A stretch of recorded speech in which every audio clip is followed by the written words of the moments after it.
Milestone school and কলেজে যুদ্ধবিমান বিধ্বস্তের ঘটনায় স্কুল থেকে ছেলেকে আনতে গিয়ে নিখোঁজ হওয়া মা আফসানা প্রিয়ার দাফন সম্পন্ন হয়েছে।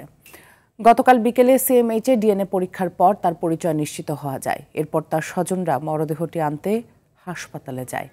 রাত 12:30টায় আফসানা প্রিয়ার মরদেহ তার স্বামীর গ্রামের বাড়ি পৌঁছায়।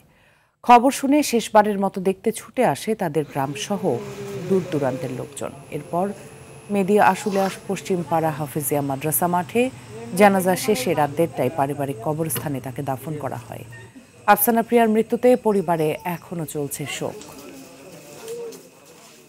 অকাল মৃত্যুর জন্য আমরা কেউ প্রস্তুত ছিলাম না। আজকে বাচ্চা রেখে তার মা অকালে দুনিয়া থেকে চলে গেছে, এটা আসলে আমরা খুব শোকাহত, মর্মাহত। আল্লাহ যেন তাকে জান্নাতবাসী করে, জান্নাতুল ফেরদৌস দান করে আল্লাহ ওনাকে।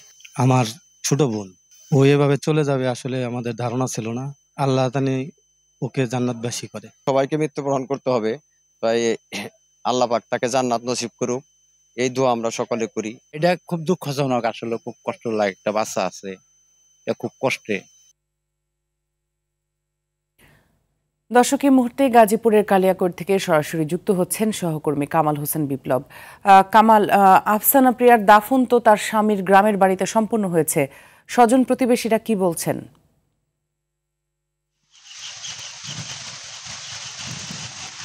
মিতু, আপনি যেমনটি বলেছেন যে স্বজনরা এবং গ্রামবাসী কি বলছেন, আসলে আপনাকে একটু বলি যে গত সোমবার কিন্তু Uttara Diabari milestone school and কলেজে যে যুদ্ধ বিমান বিধ্বস্ত হয়েছে, সেই ঘটনায় কিন্তু আফসান ওহি নামে এক শিশু তৃতীয় শ্রেণীতে পড়তো এবং তার মা তাকে প্রতিদিন নিয়ে যেত। সেদিন দুর্ঘটনার পরই কিন্তু আফসান ওহিকে পাওয়া গেলেও মা কিন্তু নিখোঁজ হয়।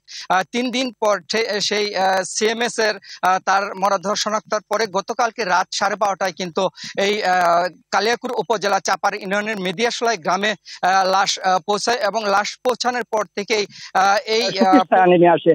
আপনাকে একটু বলি, এখনো কিন্তু পরিবারের সুখের মাতম চলছে এবং স্থানীয়রা যেমনটি জানিয়েছেন, আসলে এভাবে মর্মান্তিক মৃত্যু আসলে মেনে নেওয়া যায় না।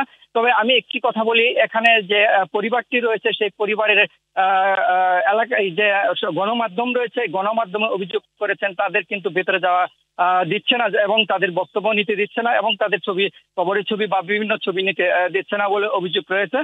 তবে সব মিলা বলি যে এই মৃত্যু আসলে কোনোভাবেই কাম্য নয় বলে এলাকাবাসী এবং স্বজনপ্রীতিরা জানিয়েছেন। জি মিতু, এই ছিল কালিয়াকৈর উপজেলা থেকে মাইলস্টোনের নিখোঁজ হওয়া যে আফসানা প্রিয়ার মরদেহের সর্বশেষ খবর। কামাল, ধন্যবাদ আপনাকে আমাদের সাথে যুক্ত হওয়ার জন্য।